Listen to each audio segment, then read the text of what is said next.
지금 이 상황이 이해되지 않을 거라는 거 잘 알아. 정확히는 상황을 이해하고 있을 시간조차 없어. 부디 너가 눈을 뜬 즉시 이 쪽지를 발견했기를 바랄게. 명심해. 이곳에서 시간은 곧 금이야. 너는 아마 한 달 정도 이 방에 갇힌 채 생활하게 될 거야. 아래 규칙을 빠짐없이 따라야만 해. 반드시. 첫째, 이 방에 갇힌 지 며칠이 지났는지 반드시 기억해. 머리로 외워도 되고 어디에 기록해놔도 돼. 중요한 건 절대로 헷갈려서는 안 된다는 거야. 만약 어느 날 일어났는데 오늘이 며칠째인지 기억이 나지 않는다면 이 책상 서랍 오른쪽 두 번째 칸을 열어서 안에 있는 주황색 사탕을 먹어. 그게 이 방에서는 가장 고통 없이 죽을 수 있는 방법이야. 둘째, 첫날부터 일주일 동안은 너 감을 믿어. 왠지 모를 이질감이 느껴지는 순간들이 있을 거야. 가령 머리카락이 평소보다 긴 것 같다던가, 그림자가 지나칠 정도로 까맣다던가, 너가 몇 살일지는 모르겠지만 살아온 경험상 이건 이상하다 싶은 게 있을 거야. 그럴 때는 반드시 너 감을 믿고 그걸 반드시 너 신체에서 떼어내. 이 책상 서랍 왼쪽 첫 번째 칸에는 맥가이버 칼과 소형 손전등이 있어. 머리카락은 원래 너 길이였다는 확신이 드는 길이까지 잘라내. 조금 여유 있게, 더 짧게 잘라도 좋아. 하지만 너무 과하게 자르지는 마. 이 현상이 한 번만 일어난다고는 한 적 없어. 어느 순간 잘라낼 머리카락이 없어질 거야. 그림자는 손전등을 비추면 사라질 거야. 그게 상식이잖아. 빛과 어둠. 그림자가 충분히 연해져서 자연스럽다고 생각한다면 신경 쓰지 않아도 돼. 만약 그림자가 연해지지 않는다면 주기도문이든 연불이든 뭔가 신성한 내용을 외쳐 연해질 때까지. 만약 그림자가 완전히 사라진다면 이미 너 몸으로 올라오고 있는 중이야. 주황색 사탕을 먹어. 그 외의 경우는 미안. 나도 잘 모르겠다.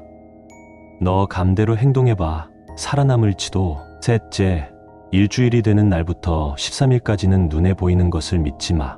팔이 유난히 길게 느껴지거나 손가락이 좀 많은 것 같다거나 방이 지나치게 밝거나 지나치게 어둡거나 어둡고 밝은 공간이 공존한다거나 하루에도 수번에서 수십 번씩 눈을 의심하게 만드는 상황이 벌어질 거야. 하지만 오히려 둘째 경우보다 쉬워. 그냥 눈을 감고 어떤 노래든 1절을 완곡해. 가사 좀 틀려도 돼. 발음 좀 절어도 돼. 정 모르겠으면 나나나 하면서 음만 내도 돼. 하지만 노래 중간에 눈을 떠서는 안 돼. 그리고 절대로 중간에 멈추지 마. 눈을 뜨고 싶은 강한 충동이 든다면 노래를 멈추지 말고 손을 더듬어서 서랍을 열어. 주황색 사탕은 너를 이 공간에서 자유롭게 해줄 유일한 출구야. 넷째, 너가 여기 온 지 13일째 되는 날은 반드시 금요일이야.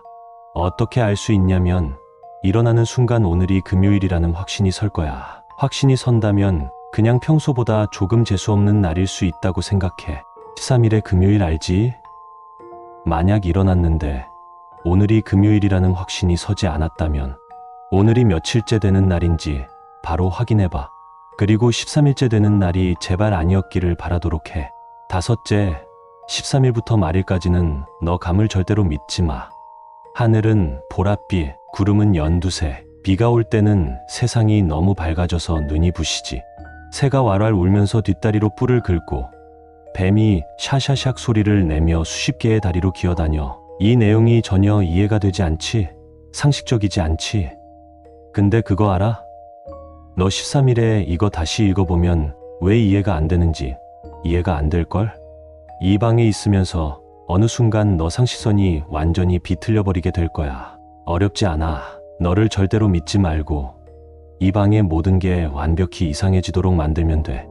아, 그리고 이 기간 동안은 주황색 사탕 먹지 마. 위에도 적혀 있어. 상식적이지 않다고. 여섯째, 너가 말일까지 살아남는다면 딱 한 번 방문이 열려. 근데 너 이 규칙 기억나지? 넌 아마 방문이 열리면 나갈 수 있다는 걸 생각해내지 못할 거야. 그때 딱 한 번 쓰라고 놔두고 간다. 책상 왼쪽 세 번째 서랍을 열면 아무것도 없는 것처럼 보일 거야. 서랍을 꺼낸 뒤 손을 서랍 밑바닥 쪽으로 넣어서 살짝 들어 올려. 들리면서 그 안에 끼워놓은 흰색 쪽지가 떨어질 거야. 그 쪽지 안에 말린 가루가 있어. 마약성 진통제야. 남김없이 흡입해. 일시적으로 술에 취한 것처럼 몸이 말을 안 듣겠지만 동시에 정신은 번쩍 들 거야. 딱 5분이야. 5분 안에 어떻게든 뭔가 넣어서 문 밖으로 나가야 돼. 5분 지나면 문 다시 닫힌다. 그러면 언제 열릴지 몰라. 나도 모른다. 언제 열릴지. 오늘이 며칠인지도 잊어버렸어. 너는 제발 성공해.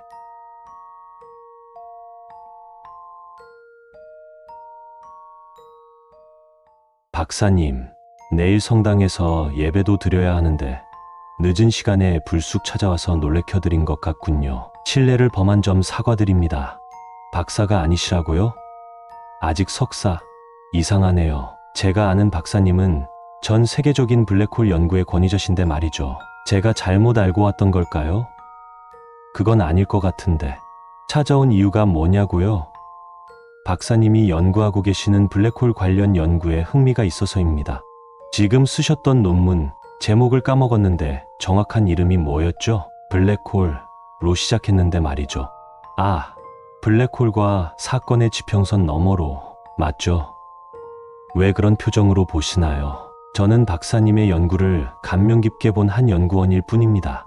이 논문에 대해서 이야기를 나누고 싶어서 찾아온 거예요. 제 인생을 완전히 바꿔놓은 논문이거든요. 당신에게도 그렇겠지만 아직 작성 중이신데 어떻게 보셨냐고요?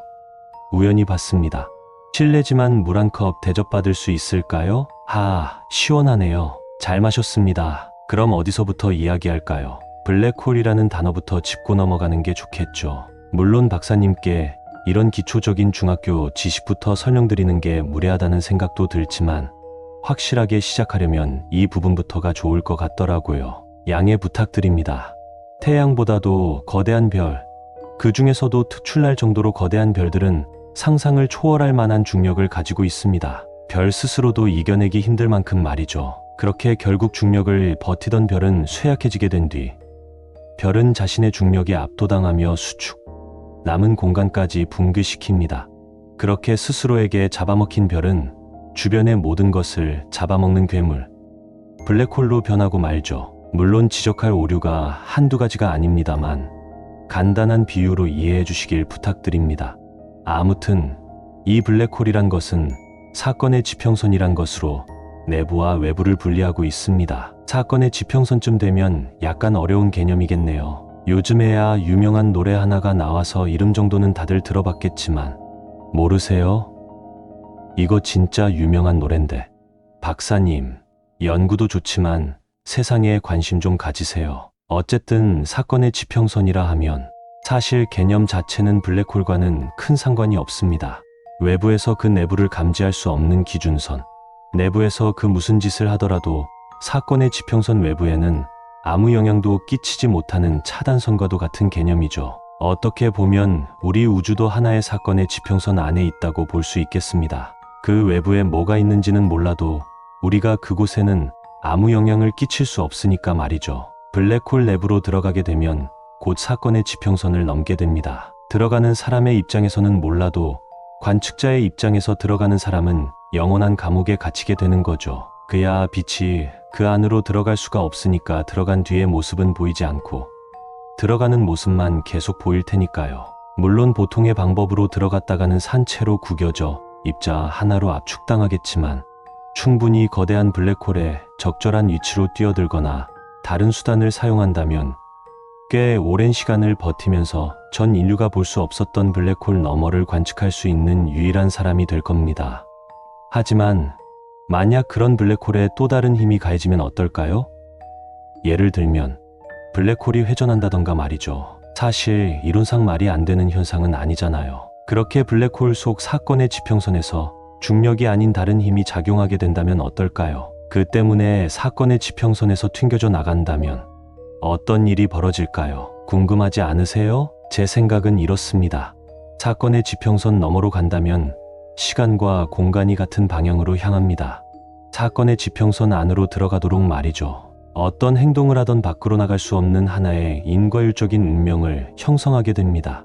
그 정도 상황이 된다면 그 사람에게 더 이상 시간은 아무런 의미가 없는 것이 되겠죠. 시간과 공간이 합쳐진 채 모두 한 방향으로 흐르는 공간 속에서 공간이 비틀어진다면 시간 역시 영향을 받는 것은 어찌 보면 당연한 소리일지도 모르겠네요. 사건의 지평선에서 튕겨져 나간다고 한들 결국 그건 이미 사건의 지평선 내부로 들어갔다는 뜻이 될 겁니다.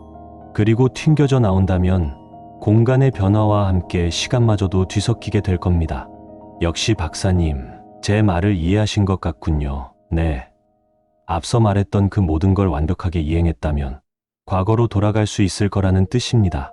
물론 운이 나쁘면 너무 과거로 갈 수도 있고 미래로 튕겨져 나갈 수도 있죠.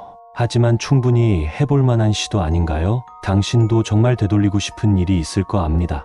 군대에서 당했던 가혹행위, 자살한 여동생, 헤어진 여자친구, 뭐 그런 것들이요. 물론 이 가설을 확실히 증명할 만큼 근거를 가지고 있지는 않습니다. 관측을 통한 이론 정도일 뿐이에요. 하지만 박사님의 생각에는 이 의견이 현실성이 있어 보이지 않으십니까? 그야 당연하시겠죠. 당신의 논문이었으니까. 하지만 앞서 말씀드렸다시피 사건의 지평선을 넘어 그 미지의 공간에 한번 발을 딛게 되면 그 어떤 방법으로도 되돌아갈 수 없습니다. 일시적으로 시간을 거슬러 벗어난다고 해도 결국 모든 운명이 한 방향으로 흐르게 되어 있는 거죠. 다시 사건의 지평선 너머로 말이죠. 벗어날 수 없단 뜻입니다. 박사님, 무한한 시간을 반복하는 느낌에 대해 아십니까? 내가 무슨 짓을 해도, 어떤 행동을 해도 결말이 정해져 있다는 절망감을 느껴보신 적 있습니까? 첫 번째로 돌아갔을 때는 그저 행복했습니다. 미래를 알고 있었던 저는 엄청난 부를 쌓으며 행복한 삶을 보내나 싶었죠. 하지만 결국 결말은 같았습니다. 두 번째, 저는 블랙홀 연구를 맡기로 했습니다. 연구 시설을 파괴했고 논문을 불태워도 봤습니다. 맙소사. 그런데 결말은 같더군요. 세 번째도, 네 번째도, 그 이후로도 무수히 많은 방법으로 영겁의 시간 동안 이 굴레를 벗어나려 애썼습니다. 지구에 최초의 유기체가 태어나는 순간부터 붉은 태양이 지구를 집어삼키는 순간까지 모든 시간을 겪어봤습니다. 하지만 제게 시간과 공간은 일방통행, 어떤 시간에서 어떤 행동을 하던 그 결말은 그 거대한 블랙홀로 자유낙하하는 것이었습니다. 몇 번이나 그 결말을 보았는지 세는 건 진작에 포기했을 무렵 머릿속에서 하나의 생각이 들더군요. 그 방법은 아직 실행해보지 않았습니다. 이후로도 오랜 시간 생각해봤지만 더 이상 다른 방법은 생각나지가 않았습니다. 그래서 이번에는 그 방법을 써보려 합니다. 박사님, 용서해 주십시오. 천주교에서 자살은 중죄라고 합니다만 신께서도 자신의 어린 양이 영혼 속에서 헤매는 걸 바라지는 않을 것 아닙니까? 부디 이 방법이 결말을 바꿀 수 있기를 바랄 뿐입니다.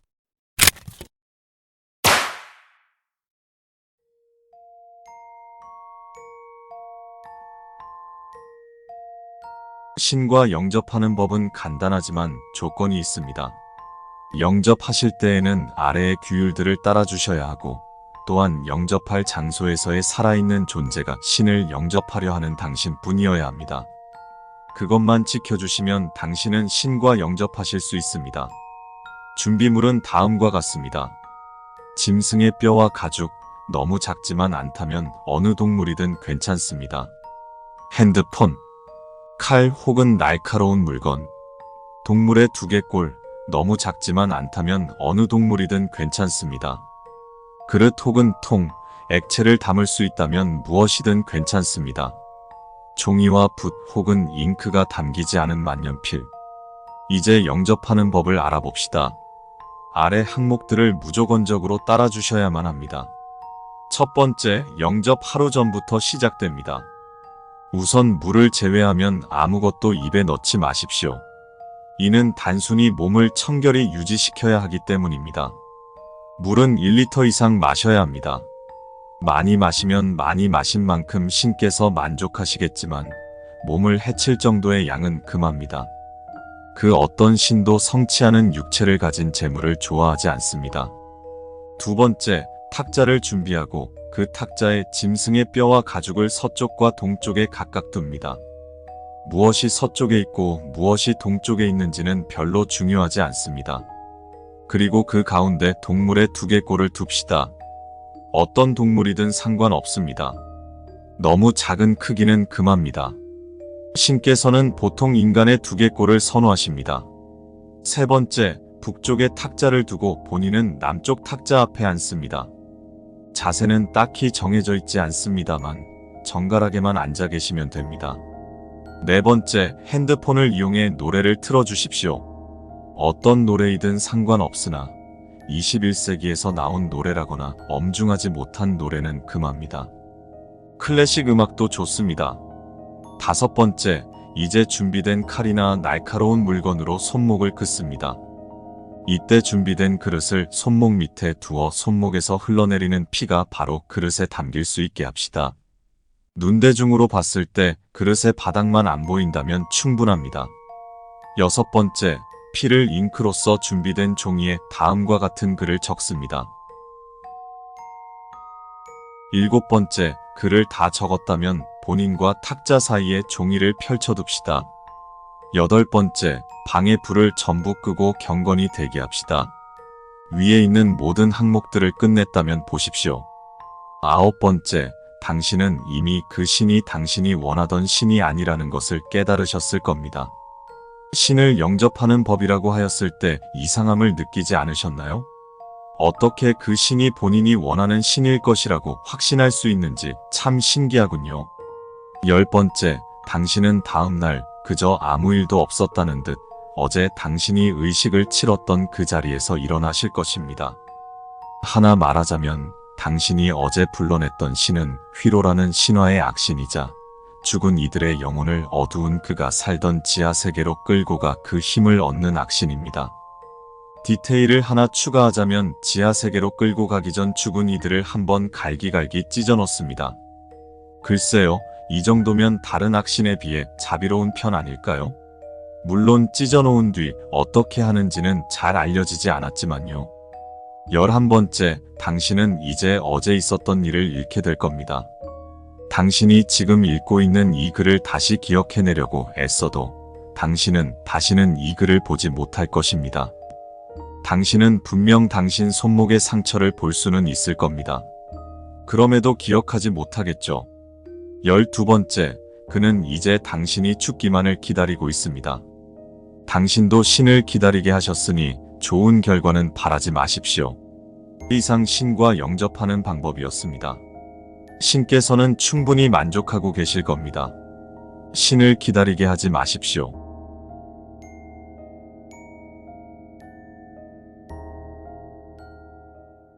자네는 불쾌한 골짜기에 대해서 얼마나 자세하게 알고 있나? 그림을 그리는 입장에서 조심해야 하는 부분 중 하나가 불쾌한 골짜기다. 아무리 잘 그린 그림이라도 불쾌한 골짜기를 통과하지 못하는 순간 묘한 공포감을 주면서 본래 전달하려는 의도를 잘 전달하지 못하게 되니까 말야. 사람은 어설프게 자신을 닮은 존재의 공포를 느낀다. 과거에는 귀신이라는 존재가 대표적으로 그런 역할이었고 현대에는 인형도 그런 역할을 맡고 있다. 하지만 반대로 생각해서 그 불쾌한 골짜기에 의도적으로 걸치게 만들면 전혀 무서운 장면이 아님에도 묘한 불쾌감과 공포심을 줄 수 있기도 하다. 바디 스네처 장르가 대표적인데 외관상으로는 전혀 이상하지 않은 장면이지만 묘한 불쾌감으로 공포감을 연출하는 기법이 가장 잘 먹혀드는 장르라서 불쾌한 골짜기를 잘 이용해 먹는 장르이기도 하다. 내가 교수님에게 제출한 레포트 역시 그런 불쾌한 골짜기를 이용한 공포 단편 만화였으니까 아주 잘 알고 있다. 분명히 교수님이 좋은 아이디어였다면서 학점도 잘 주셨던 걸로 기억하는데 설마 대학원생으로 데려갈 생각인 건 아니겠지. 그것만은 안 되는데. 잔뜩 긴장한 표정이네. 너무 걱정하지 마. 자네 1학년 때 상담하던 거 기억하고 있어. AI 그림이 사람들에게 알려지기 전임에도 불구하고 AI 그림을 이용해서 철학적인 내용을 담은 단편 만화. 제목이 흉내쟁이였던가. 굉장히 인상 깊은 만화였어서 기억하고 있지. 차 좋아하나? 내가 요새 카페인을 끊어서 말야. 교수는 사람 좋은, 하지만 어딘가 긴장한 듯한 미소를 보이면서 내게 차를 건넸고 나는 아직 뜨거운 차를 마시는 신용만 하고는 다시 내려놓았다. 교수의 책상에는 붉은색의 눈동자를 가진 로봇이 그려진 표지의 책이 놓여져 있었다. 난 자네가 분명 최고의 만화가가 될 거라 생각해. 그래서 이렇게 미리 침묵을 다져놓는 거지. 이런 경험들이 나중에 만화의 자산이 되는 거 아니겠나. 그래서 이야기나 하자고 불렀어. 이 책은 본 적 있나? 이 책은 자네가 다룬 불쾌한 골짜기에 대해 진화론적인 시각에서 다루고 있어. 카모플라주와 비슷한 개념으로 접근한 게 인상적인 부분이야. 기회가 되면 직접 읽어보는 걸 추천해. 아무튼 이 책에서는 인간이 불쾌한 골짜기를 느끼는 가장 큰 이유는 포식자에 대한 공포일 거라고 추측하고 있어. 먼 과거, 인간이 아직 문명을 이루기 전의 시점에서도 인간은 상위 포식자였다고 하지. 나도 이 분야에서는 전문가가 아니야. 그래서 내가 아는 다른 교수에게 들은 이야기니까 한번 들어봐. 혹시 하나 이 이야기가 자네의 그 번뜩이는 창의력에 불을 붙일지. 아무튼 과거의 인류는 원인불명의 사유로 종족의 수가 1만 명 아래로 내려가는 종족 절멸의 위기까지 겪게 되었다고 해. 그 이유가 뭘까? 자네는 짚히는 게 있나? 환경의 변화, 가능성 있는 추측이다만 과거에 그런 극한의 환경 변화가 있었을까? 이 인류는 종족 대부분의 역사를 빙하기에서 보낸 종족이야. 빙하기와 간빙기를 모두 견뎌내는 종이 멸종 위기가 될 정도의 변화가 있었다면 과연 지구의 생명체가 살아남을 수 있었을까? 전염병. 나도 그럴 거라 생각했어. 하지만 내 친구는 그 가능성도 부정하더라고. 과거에는 인류가 단일 종이 아니었다고 해. 아시아와 아프리카의 코끼리가 다른 것처럼 인류에게도 여러 아종들이 존재했었다고 하지. 이런 종의 다양성은 서로 교배는 가능할지언정 유전적인 다양성 때문에 하나의 전염병의 종 전체가 위험이 빠지는 일은 없다시피 하다는 이유 때문에 전염병도 아닐 가능성이 높다고 했어. 더 생각나는 건 없나? 그래, 중요한 건 아니니까. 나도 지금 자네처럼 열심히 고민해봤지만 환경과 전염병, 동족 간의 전쟁 이런 것들 말고는 생각나는 게 없더라고. 이 책에서는 새로운 포식자의 등장이라는 가설을 제시했어. 말을 마친 교수님은 책에서 표시해둔 부분을 잠시 펼쳐서 읽어본 후 대화를 이어갔다. 강의실에서의 모습과는 다른 긴장한 모습. 문어나 카멜레온 같은 의태를 하는 생물이 있다는 건 아주 잘 알려진 사실이지. 만약에 인간으로 위장하는 종이 있었다면 어떨까? 조금 어설프지만 동물보다는 사람에 가까운 생명체, 인간의 언어까지 흉내낼 수 있었다면 더욱 섞이기 쉬웠겠지. 인간의 무리는 그를 무리에서 이탈한 동족이라고 판단해 경계하지 않았을 거고, 어떤 무리는 그것을 자신의 무리에 편입시키기도 했을 거야. 그 다음은 상상이 되지. 이런 부분의 연출은 자네의 장점이잖아. 어두운 밤마다 하나씩 잡아먹히는 거야. 뒤늦게 자신들이 데려온 존재가 자신의 천적이라고 깨달았을 때는 너무 늦었지. 지능이 높기에 당할 수밖에 없는 함정에 인간은 빠졌고, 그 포식자가 어떤 생명체인지는 모르지만 인간에게 섞여 들어가 생활하며 번식까지 했을 거니까 인류가 위험해지는 건 기정사실이지. 대항할 수 없는 압도적인 천적의 등장 아래 인류는 종족 멸절의 위기를 겪게 되었을 거야. 그런 포식자를 구분하지 못하는 아종들은 멸종했을 거고, 포식자를 구분할 정도의 눈을 가진 현생 인류만이 자연 선택의 수혜를 받아 살아남을 수 있었겠지.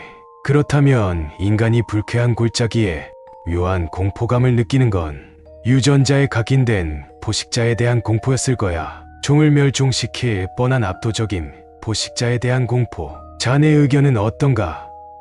좋은 참고자료가 되면 좋겠는데. 교수님이 정말로 담소만 나누자고 나를 불렀을 것 같지는 않은데, 그래도 일단은 교수님의 이야기에 대해 생각해 보기로 했다. 만약 그런 존재가 정말로 있었다면 현대에는 왜 그런 흔적이 없는 걸까?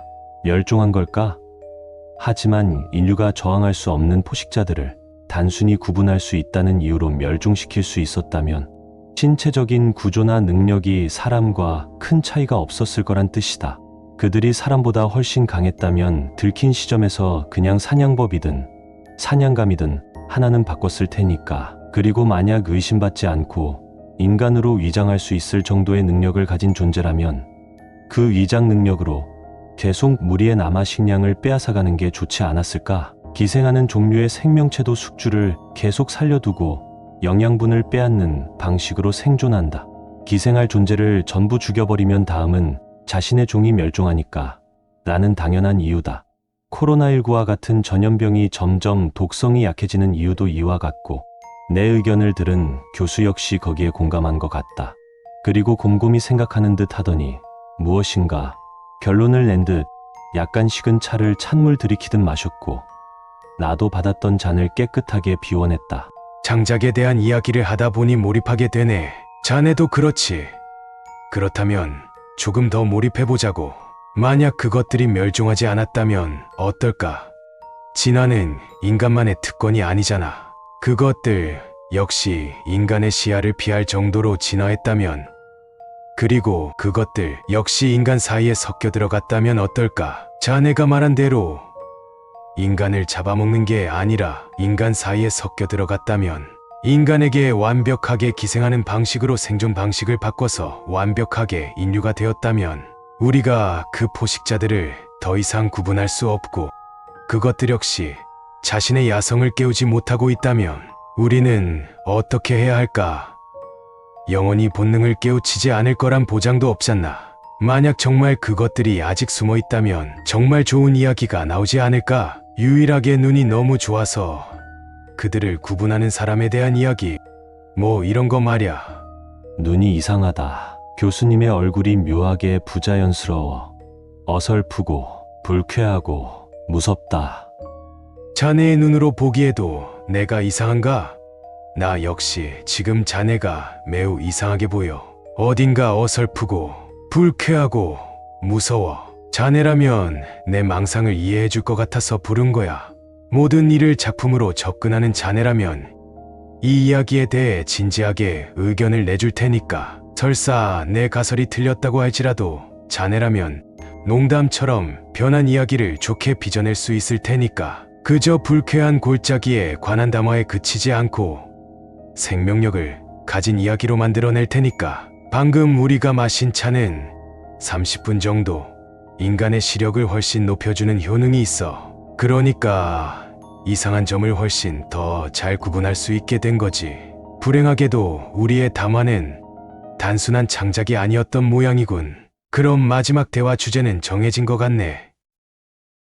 우리 중 누가 도망쳐야 하는 거지?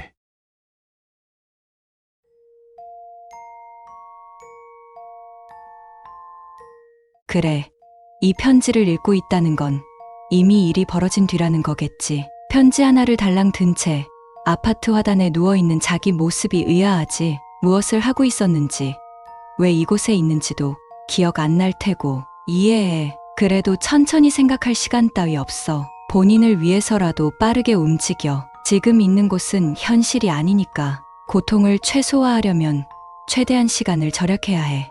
일단 걸어. 계속해서 걷다 보면 어느 순간 공원으로 들어와 있을 거야. 가장 가까운 벤치를 찾아서 앉아. 60초 동안 눈을 감았다 뜨면 옆에 여성형 마네킹 하나가 앉아 있을 거야. 초기 마네킹의 인상착의는 아래와 같아. 눈꼬리가 올라간 검은 눈, 리본으로 반묶음한 진한 갈색 머리, 하얀 원피스, 베이지색 구두, 목에 현서라고 적힌 이름표를 달고 있음. 하나라도 다르다면 다시 60초 동안 눈을 감았다 떠. 계속 반복하면 돼. 알맞은 마네킹이라는 사실을 확인하고 나면 마네킹을 품에 안거나 업어. 가벼우니 문제 없을 거야. 그렇지. 마네킹은 생각보다 약하니 깨지지 않게 조심해야 해. 깨지는 것 자체로는 피해가 가지 않겠지만 깨지면 처음부터 다시 시작해야 하니까 주의해. 아까 말했듯이 시간이 오래 걸릴수록 마지막에 올 고통은 증가할 거야. 아래의 상황이 벌어질 시 마네킹에게 금이 가거나 깨지니 조심해. 차의 치임, 마네킹의 모습이 변한 것을 알아차리지 못하거나 변한 모습을 칭찬하지 않음. 주로 머리 모양과 옷무늬, 손톱색 등이 변함. 아주 사소한 부분이 변할 때도 많으니 차라리 어디를 칭찬하는지 애매한 말로 수시 칭찬할 것을 추천함. 거리를 걷는 다른 존재와 부딪힘, 마네킹을 욕함. 편지에 적힌 대로 행동하지 않음. 그 외 마네킹에 충격이 갈 만한 행동을 함. 이제 마네킹을 데리고 길을 나서 벤치 옆 갈림길에서 왼쪽으로 쭉 걷다 보면 커다란 포스터가 붙은 영화관이 있을 거야. 그곳으로 들어가서 영화를 예매해. 영화는 취향에 따라 아무거나 골라도 상관없어. 하지만 팝콘이나 콜라는 주문하지 마. 마네킹에 조금 금이 갈지도 모르지만 영화표만으로도 비용을 대기 어려울 테니 이게 나아. 값은 신체로 지불하게 될 거고 비용은 일정하지 않다는 걸 확인했어. 손톱부터 시작해서 장기나 하체 전체를 요구할 수도 있어. 괜찮아. 이곳에서는 완벽한 죽음 같은 건 없으니까. 그리고 정말 유감이지만 비용은 직접 적출해서 지불해야 해. 카운터에서 절단기를 빌려. 미안해. 하지만 사는 게 더 중요하다는 걸 기억해줘. 가슴 아프지만 비용이 마네킹을 운반하는 데 있어서 큰 지장 없는 부위이기를 바라는 방법밖에 없어. 이건 무모한 짓을 한 것에 대한 대가일 거야. 내가 할 수 있는 건 없었어. 영화표를 받았다면 표를 확인받고 맞는 상영관 안으로 들어가. 영화의 길이는 최소 30분에서 최대 27시간이야. 영화를 보는 동안은 마네킹의 모습이 변하는 등의 특별한 일이 없을 거고 마음 편히 있어도 되지만 잠을 자지는 마. 마네킹에게 금이 갈 거야. 지금까지 해온 노력이 물거품이 되면 슬프잖아. 영화 다 봤어? 나오기 전에 마네킹의 주머니에서 핸드폰을 꺼내. 좌석에 그대로 두고 나오면 돼. 이제 마지막이야. 조금만 더 힘내. 백화점으로 가. 영화관 바로 건너편에 있으니 쉽게 찾을 수 있을 거야. 백화점 문을 열고 들어오는 순간 마네킹은 실제 사람처럼 움직이고 말하기 시작해. 너무 놀라지는 마. 마네킹은 영화관에 핸드폰을 두고 온 것 같다며 자신은 화장실이 급하니 가 있는 동안 가져와 달라고 부탁할 거야. 알겠다고 답해. 그러면 의지와 상관없이 어느 순간 핸드폰을 손에 쥔 채 백화점 밖에 서 있을 테고 귀에는 화재 경보기 소리가 들려올 거야. 맞아. 마네킹은 아직 백화점 안에 있어. 그때가 되면 분명 들어가 몸을 불살라서라도 마네킹을 구하고 싶다는 충동에 사로잡히게 될 거야. 그 충동에 따라 불타는 백화점 안으로 들어가서 마네킹을 구해. 미로처럼 복잡한 백화점 내에서 마네킹을 찾아 데리고 나오는 건 아주 어려울 거야. 상처를 입을 수도 있어. 만약 그곳에서 죽는다면 백화점에서 입은 상처를 회복한 채 다시 백화점 앞으로 돌아올 거야. 도로 들어가. 무섭다고 마네킹을 구하지 않으면 그곳의 구경꾼들이 널 야유하고 해치려고 할 거야. 어차피 현실로 돌아가기 위해서는 이 방법밖에 없어. 몇 번이고 몇백 번이고 몇천 번이고 다시 들어가서 마네킹을 구해. 그러다 보면 차차 기억이 돌아올 테고 언젠가는 반드시 무언가를 깨달을 거야. 오래 걸릴 테지. 앞에서 시간을 오래 끌었다면 그것에 비례해 더더욱 오랜 시간이 걸릴 거야. 견뎌내야 해. 그 무언가를 깨닫는 순간 백화점 안은 검은 터널로 변해. 터널의 끝으로 걸어가. 그곳에 있는 편지대로 행동하면 이 고통은 끝날 거야. 살던 곳으로 다시 돌아갈 수 있겠지. 그곳에서 만나자, 오빠. 드디어 여기까지 도달했구나. 분명 전부 기억났겠지. 바람을 하나 말해보자면 오빠가 처음보다는 덜 괴로운 상태였으면 해. 그걸 위해서 여기까지 온 거니까. 오빠를 살리기 위한 방법은 이것밖에 없었어. 이 편지를 전부 읽고 60초 동안 눈을 감았다 떠. 앞에 문 하나가 생길 거야. 그 문을 열고 이곳을 나가. 그러면 병원에서 눈을 뜰 거야. 돌아가면 말이야. 오빠의 인생을 살아. 그리고 다시는 바보 같은 짓 하지 마. 이제는 오빠가 만들어낸 이 커다란 죄책감 속에서 탈출해야지. 난 이미 현실에서 함께 있을 수 없게 되었고 그건 오빠의 잘못이 아니었어. 기억해, 오빠. 날 구하지 못한 건 죄가 아니야. 제발 혼자 살아남은 건 죄가 아니야. 오빠가 미안해하지 않아도 돼. 그때도 지금도 최선을 다했잖아. 할 수 있는 건 다 했잖아. 애초에 어쩔 수 없었던 일이라는 걸 깨달았잖아. 그 화재는 사고였어. 오빠의 잘못이 아니었어. 누군가 오빠를 욕한다면 그건 그들이 이상한 거야. 당사자인 내가 이렇게 말하잖아. 있어야 해. 오빠에게는 아직 소중한 것들이 남아있어. 더 행복할 나날이 남아있어. 오빠의 남은 불행은 내가 전부 가져갈게. 너무 미안해. 자주 짜증내서 미안해. 도와줄 수 있는 게 없어서 미안해. 백화점에 가자고 해서 미안해. 빠져나가지 못해서 미안해. 그런 고통을 겪게 만들어 놓고 지금까지도 오빠를 사랑해서 미안해. 그래도 사랑해. 내일도 모레도 언제까지나 영원히. 이 바보야. 그러니까 이젠 돌아가. 그만 잊어. 부서진 길 끝에는 내가 없다는 걸 기억해. 오빠에게 행복을 줄 수 있는 곳으로 나아가. 새 행복을 찾아. 더는 무엇도 후회하지 마. 이제는 숨이 끊어지는 그날까지 행복하길 바라며 오빠를 가장 사랑하는 현서가.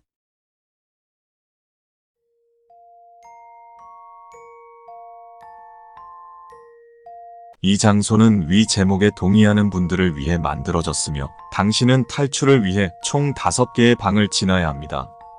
각 방에서의 선택지는 앞선 선택에 따라 세분화됩니다. 선택지에 따른 문을 통해 다음 방으로 나아가면 되며 문은 당신의 방문과 동일한 크기이고 자동문입니다. 이전 방에 비치된 물건들을 가지고 다음 방으로 나아갈 수는 없습니다. 5번째 방까지 모두 지난 후에 이곳에 오기 전 원래 있던 곳으로 돌아가게 됩니다. 신체적, 정신적 희생을 비롯한 모든 것에는 그에 상응하는 보상이 주어집니다. 보상 및 대가는 중첩되며 대가는 선택 즉시, 보상은 탈출 시에 주어집니다.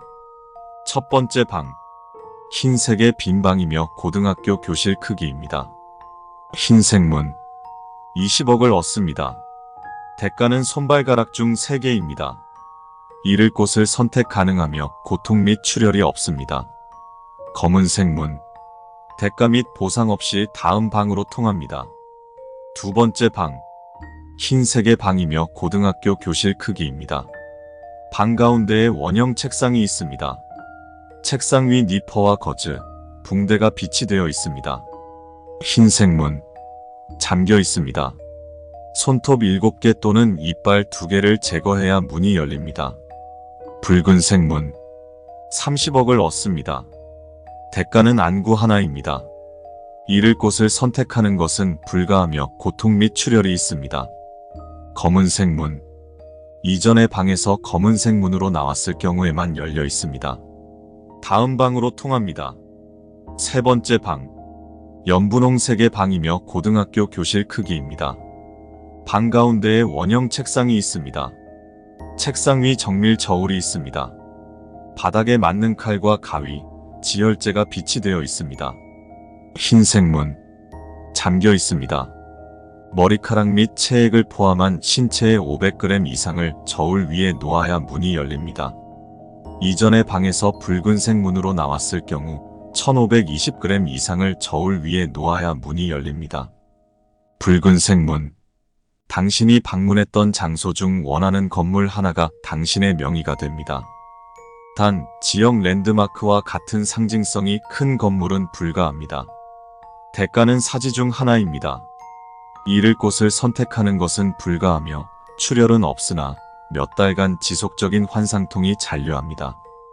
파란색 문, 50억을 얻습니다. 대가로 당신의 주변 사람 5명이 무작위로 사망합니다.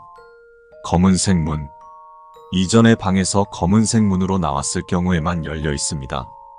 다음 방으로 통합니다. 네 번째 방, 무한하며 도심의 형태입니다. 흰색 문을 제외한 다른 문은 모두 당신의 주변을 배회합니다. 흰색 문, 다음 방으로 통합니다. 찾으시면 됩니다. 붉은색 문, 표면이 매우 거칠며 면적의 3분의 1가량의 칠이 벗겨져 있습니다. 이전의 방에서 파란색 문으로 나왔을 경우 거의 모든 칠이 벗겨져 있습니다. 잠겨 있습니다. 붉은색의 무언가로 칠하시면 문이 열립니다. 금색 문, 이전의 방에서 파란색 문으로 나왔을 경우 잠겨 있습니다. 개발 예정인 땅 1만 평을 얻습니다. 대가는 신체 15kg입니다. 잃을 곳을 선택 가능하며 출혈 및 추가적 데미지는 없으나 고통은 존재합니다. 회색 문, 원하는 물건 한 가지를 얻습니다. 당신의 세계에 실존하는 것이어야 합니다. 대가로 당신이 평소 악감정을 가진 사람 모두가 사망합니다. 인원수 및 범위의 제한은 없습니다. 검은색 문, 이전의 방에서 검은색 문으로 나왔을 경우에만 열려 있습니다. 다음 방으로 통합니다. 5번째 방. 붉은색의 방이며 고등학교 운동장 크기입니다. 무엇이든지 존재할 수 있습니다. 흰색 문. 이전의 방에서 회색 문으로 나왔을 경우 잠겨 있습니다. 지금까지 얻은 금액의 20%에 해당하는 매달의 고정 수입이 생깁니다. 대가로 오감 중 2가지 감각을 잃습니다. 무작위이며 오감 중 하나를 제외할 수 있습니다. 붉은색 문. 그것이 무엇이든 금전적 소원을 하나 이룰 수 있습니다. 이전의 방에서 회색 문으로 나왔을 경우 소원이 일부 제한됩니다. 대가로 당신이 텍스트 또는 영상 매체로 접한 가장 끔찍한 상황을 직접 겪습니다. 옥색 문.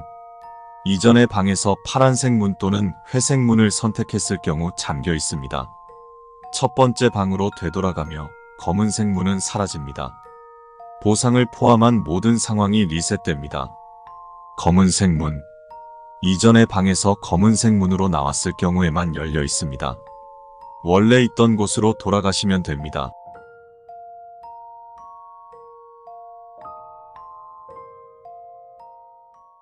이 지침서는 오하이오 주 쿠야호가 카운티 클리블랜드시 경찰청에서 보내는 침입자 발생 시 지침서입니다.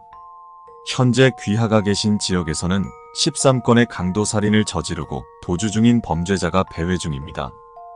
유감스럽게도 현재 해당 지역의 송전탑의 낙뢰와 기후변화로 인한 전기화재 및 송신 오류로 인해 제대로 된 전기의 공급이 이루어지고 있지 않습니다.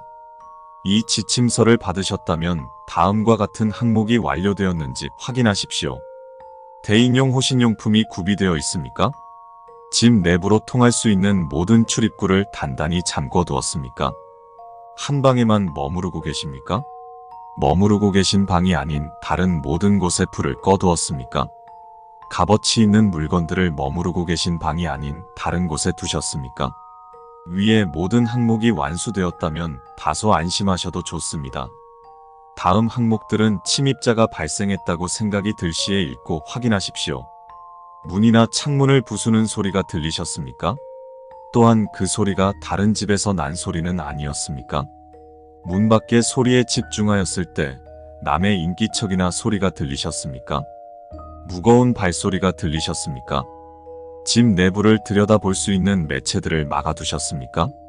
위 항목에서 2개 이상 해당된다면 현재 당신의 집에서 침입자가 발생한 것입니다. 침입자가 발생했다고 확신이 들 시 다음 지시들을 따르십시오. 머무르고 계신 방에 불을 끄십시오. 빛이 필요하다면 손전등이나 스마트폰의 라이트 기능을 사용하십시오. 머무르고 계신 방의 문을 단단히 잠그십시오. 가능하다면 내부로 통하는 모든 것들을 닫고 잠그십시오. 머무르고 계신 방에서 숨을 수 있는 곳을 찾고 숨어 계십시오. 경찰과의 연락을 시도하고 준비한 대인용 호신용품을 들고 계십시오. 위와 같은 지시들을 완료했다면 침입자는 웬만해선 귀하가 머무르고 계신 방 내부까지 들어오진 않을 것입니다. 그러니 침입자가 집을 떠나길 기다리십시오. 하지만 만약을 대비해 침입자가 머무르고 계신 방의 내부까지 들어왔다면 귀하가 가지고 계신 대인용 호신용품의 살상 능력 유무에 따라 귀하가 하실 행동 역시 달라집니다. 살상 능력 유무의 구분법은 다음과 같습니다. 귀하의 호신용품에 의해 사람이 무력화됩니까? 준비되어 있는 호신용품이 권총, 칼 등의 흉기입니까?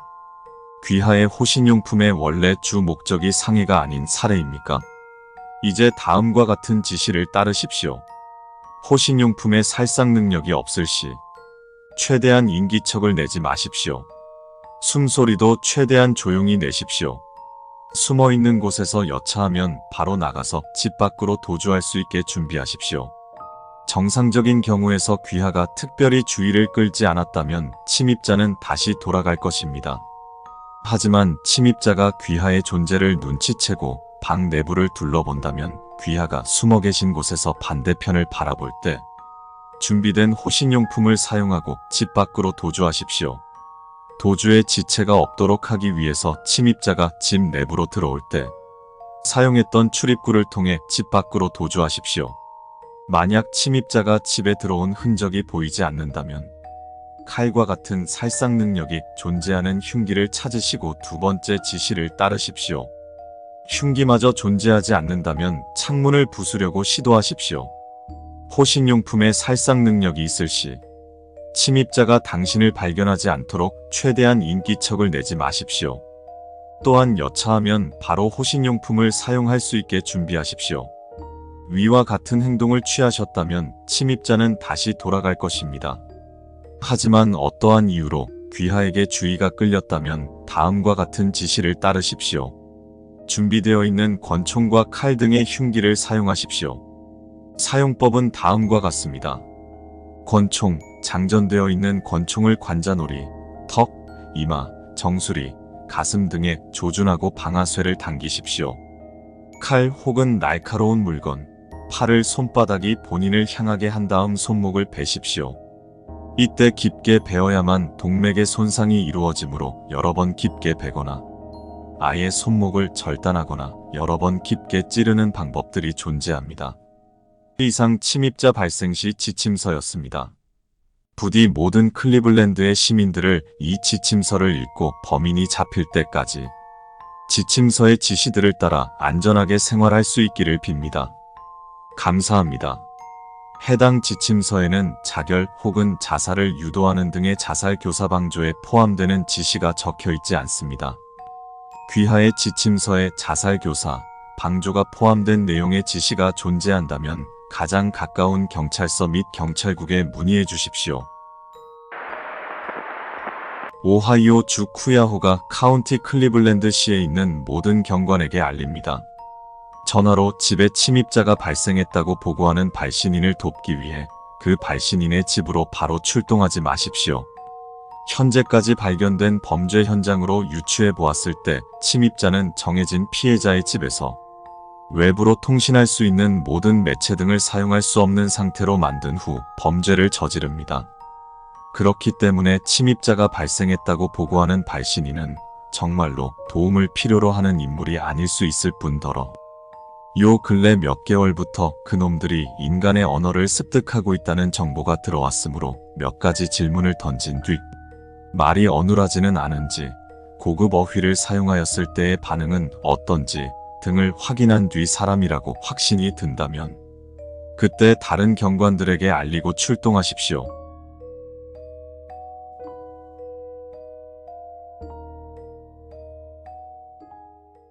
이 안내서는 지구에서 화성으로 거주지를 옮기게 되신 모든 이주자분들을 위한 특별한 매뉴얼입니다. 모든 탑승객 분들에게는 이 내용이 탑재된 안내 패드를 하나씩 받으셨을 겁니다. 내리신 후 반납해 주시기 바랍니다.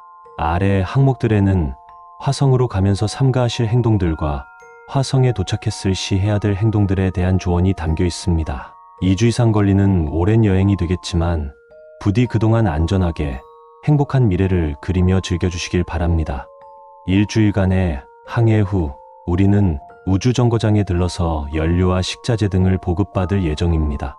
모든 승객분들은 이 과정에서 아무런 영향도 받지 않으실 것이고 그저 몇 시간 동안만 객실 내부에 머무르시길 권장하는 바입니다. 물론 몇몇 분들은 다소 어지러움을 느낄 수도 있습니다. 식사는 승무원들이 매일 3번씩 일정한 시간에 드리고 있습니다. 화성에서의 동물 번식을 위해 특별한 상황을 제외하면 육류, 어류, 폐류를 이용한 음식은 제공되지 않고 있습니다. 모든 승무원들은 식사를 제공할 때 문을 두드린 뒤 문 앞에 음식을 두고 가기 때문에 문을 두드리고 육류를 사용한 음식을 제공하겠다고 말한다면 무시하고 객실 안에 있는 전등 버튼 옆에 존재하는 빨간색 버튼을 눌러주신 뒤 최소 1시간 후에 문을 열어주시면 식사가 제공되어 있을 겁니다. 호기심으로라도 함부로 문을 열어주지 마십시오. 특수한 상황을 제외한 일반적인 상황에서 우주선의 모든 탑승객의 알코올 섭취와 흡연은 금지됩니다. 단순히 다른 승객의 불쾌감을 이끌어낼 수도 있을 뿐 아니라 비상 상황에서의 인지 능력을 저하시킵니다. 즉, 위험 확률을 증가시키고 비상 탈출이 필요한 상황에서의 탈출 가능성을 현저히 떨어뜨립니다. 객실을 떠나는 것은 특정한 시간대를 제외하면 금지됩니다. 이는 단순히 평소 객실 밖 복도에서는 중력 장치를 꺼놓기 때문입니다. 필요한 사항들은 전술한 빨간색 버튼 오른쪽에 위치한 백색 버튼을 눌러주시면 승무원이 올 터이니 원하시는 사항을 말씀해 주시면 저희가 최대한 제공할 수 있도록 노력하고 있습니다. 화장실은 모든 객실에 둘씩 존재합니다. 샤워 역시 가능하지만 하루에 최대 한 번씩만 10분 내외로 해주실 것을 당부드리는 바입니다. 물론 물은 충분히 저장되어 있고 중간에 한 번 채울 예정이지만 저희는 우주, 곧 자원이 한정돼 있다는 뜻이기 때문에 양해를 구하는 바입니다. 화성에 도착했을 시 탑승객 여러분들은 본인의 짐을 챙긴 후 객실에서 나와서 승무원이 나눠주는 간이 인공호흡기를 챙겨주시기 바랍니다. 화성의 재개발로 인해 화성의 대기는 이미 지구와 비슷한 수준이 되었지만 여전히 재개발이 덜 된 곳도 존재하며 공기도 다소 답답하거나 숨이 막히는 느낌이 드실 수 있기 때문에 상시 소지하고 다녀주시길 바랍니다. 화성에 처음 땅을 내디디셨을 시 다소 감동을 느끼실 수 있겠으나 저희가 내릴 예정인 곳은 수도에 비해 상당히 재개발이 덜 됐다고 봐도 무방하기 때문에 혹시 모를 위험을 방지하기 위해 내리시자마자 준비되어 있는 차량을 탑승하고 새로운 거주지로 안내받으시면 됩니다. 다시 한번 상기시켜드리자면 화성은 재개발되어 확실히 지구와 비슷한 환경을 가지게 되었지만 여전히 지구가 아니고 완전히 재개발되었거나 탐사된 것이 아니기 때문에 수도에서 멀리 떨어진 곳에 갈 때 상시 조심하시기 바랍니다. 항해 중에 제공되는 음식은 탑승객 여러분들의 화성 적응을 위한 특별한 건강식입니다. 간혹 음식이 맛없다거나 등의 불만이 있으신 승객분들에게는 가공된 육류를 제공하고 있습니다. 이번 항목의 특수한 상황의 뜻은 오직 비상 상황만을 내포하고 있음을 알려드립니다. 즉 승객분들의 컴플레인 등으로는 제공드릴 수 없습니다. 지구에 남아있는 사람들을 잊지 마십시오. 그들은 우리로 하여금 안전한 화성에 먼저 보내주었으며 우리 역시 그들의 구출을 언젠가 진행할 것입니다. 우리를 버리지 마십시오. 탑승객들의 편의를 위해 흡연은 반드시 정해진 곳에서만 해주시기 바랍니다. 음주는 객실에서도 허용됩니다. 비상 상황에 자동으로 열립니다. 솔직히 말하자면 저는 지금 매우 기쁩니다. 제가 더 이상 존댓말을 쓸 필요도 없겠지만 우주에서 비상 상황이라면 곧 죽을 목숨이라는 뜻 아니겠습니까? 마지막 예우라고 생각하십시오. 당신들에겐 차릴 예우도 없지만 말입니다. 당신네들이 우리를 멸망해가는 지구에 버려놓고 멀쩡하기를 바라셨다니 정말 대단하군요. 심지어 이 매뉴얼 작성 및 모든 시스템을 우리 지구에 버려진 사람들에게 맡기다니요? 저희는 중요한 항목만을 조금씩 바꿔놓았었습니다. 근데 이 망할 놈들이 언제 또 알아채고 10번 항목을 추가했는진 모르겠지만 하루빨리 화성을 떠나고 싶었던지 제가 추가해둔 12번 항목과 비상 상황에 열려서 저희의 마지막 복수가 될 이 항목은 바꾸지 않았더군요. 아무래도 머리까지 지방들이 꼈나 보죠? 여하튼 저희는 당신들이 이걸 읽더라도 우주 어디에서 읽을 수 있을지는 솔직히 잘 모르겠습니다. 그래도 저희는 이 항목이 열렸다면 우리에게 알려질 수 있도록 따로 만들어 두었습니다. 저희의 음식은 파티를 할 정도로 썩어 넘치지는 않아도 그렇게 된다면 한 번쯤은 잔치를 벌여도 되겠군요. 그래도 몇몇 항목은 이걸 만든 우리조차 이해 못하겠군요. 그건 우리에게 이 항목들을 만들라고 지시한 사람한테 물어보세요. 물어볼 수나 있으면 말입니다.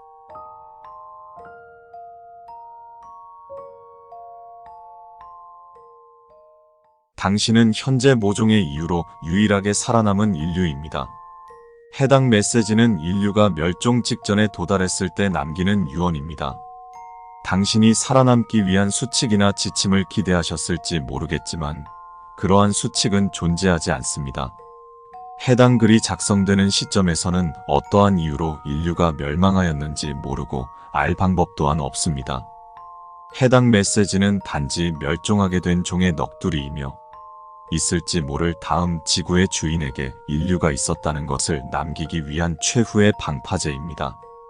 당신이 아래 지시사항을 지켜주시면 인류라는 종이 지구에 한때에 존재했다는 사실을 후대에 전달하는 데 큰 도움이 될 것입니다.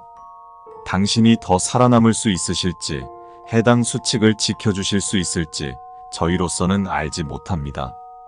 하지만 가능하다면 지켜주시기를 인류의 일원으로서 부탁드립니다. 해당 메시지 아래에 첨부되어 있는 링크를 타고 들어가 주십시오. 귀하의 위치에서 가장 가까운 보관소의 위치로 안내해 드릴 겁니다. 각 보관소 간의 거리는 10km를 초과하지 않습니다. 따라서 귀하가 이동하셔야 할 거리는 5km 이내일 것입니다. 유엔에서 2058년 12월 11일 이내로 인류가 멸망할 것이라는 확정적인 예측을 공표한 이후로 해당 보관소는 완전히 건설되었습니다. 인공위성이 가동한다는 가정하에 남은 거리 및 최단 경로 역시 동시에 표시됩니다. 보관소는 집중적인 핵 공격에도 살아남을 수 있도록 설계되었습니다. 보관소에 도착하시면 지하로 내려가신 후 을 입력하여 주십시오. 보관소 내부의 기계 장치가 가동하기 시작할 것입니다. 해당 기계 장치는 다른 모든 보관소의 기계를 가동시킬 것이며 사전에 보관된 정자 및 난자은행에서 인류의 재번식을 위한 점검을 실시할 것입니다. 해당 가동에 성공한다면 인류는 다시 부활할 수 있습니다. 기계 장치가 정상적으로 가동하였으나 갑자기 내부에서 상자를 하나 건넨다면 해당 기계가 인류의 부활을 불가능하다고 판단한 것입니다. 안타까워하지 마시고 해당 상자와 보관소 입구에 걸려있는 깃발을 들고 나와 주십시오. 최대한으로 무게를 줄였지만 10kg 이하로 줄이는 것은 실패했습니다. 무게가 상당하니 조심히 들어주시기 바랍니다. 해당 상자를 들고 귀하께서 생각하시는 가장 평평한 곳으로 이동하여 주십시오. 그리고 땅을 파서 해당 상자를 묻어주십시오. 디지털적인 이해 및 언어에 대한 이해가 없더라도 인식할 수 있도록 그려진 그림들이 최소한의 한도로 그려져서 특수 보관되고 있습니다. 다음 지구의 주인이 보관소를 발견 후 가동시키지 못하는 경우를 위함입니다. 전부 묻으셨다면 위에 깃발을 꽂아 주십시오. 바닥에 꽂으시면 쓰러지지 않도록 자동으로 땅에 뿌리를 내리는 특수 처리된 깃발입니다. 해당 깃발의 문양에 대한 여러 토론이 있었지만 UN 마크로 최종 결정되었습니다. 당신께서 해당 절차를 완료하셨다면 이제 당신의 선택에 따라 주십시오. 마지막 남은 인류의 삶을 누려주십시오. 당신의 행복을 빕니다. 문자가 초안으로 작성될 때는 분명 이러한 상황을 염두에 두진 않았겠지. 나는 문자가 보낸 링크를 클릭했다. 2058년 12월 11일 23시 57분 가장 가까운 보관소까지의 거리 38만 3,194km. 나는 황망하게 소행성 격추에 실패하여 이성을 잃어버린 인류가 벌인 핵전쟁으로 밝게 빛나던 행성을 바라보았다. 그 소행성은 지금 유유히 행성을 지나치고 있었다. 하늘에는 푸르고 생명이 가득했던 이제는 조금 빛이 바랜 행성이 인류를 비웃듯 조그마하게 보일 뿐이었다.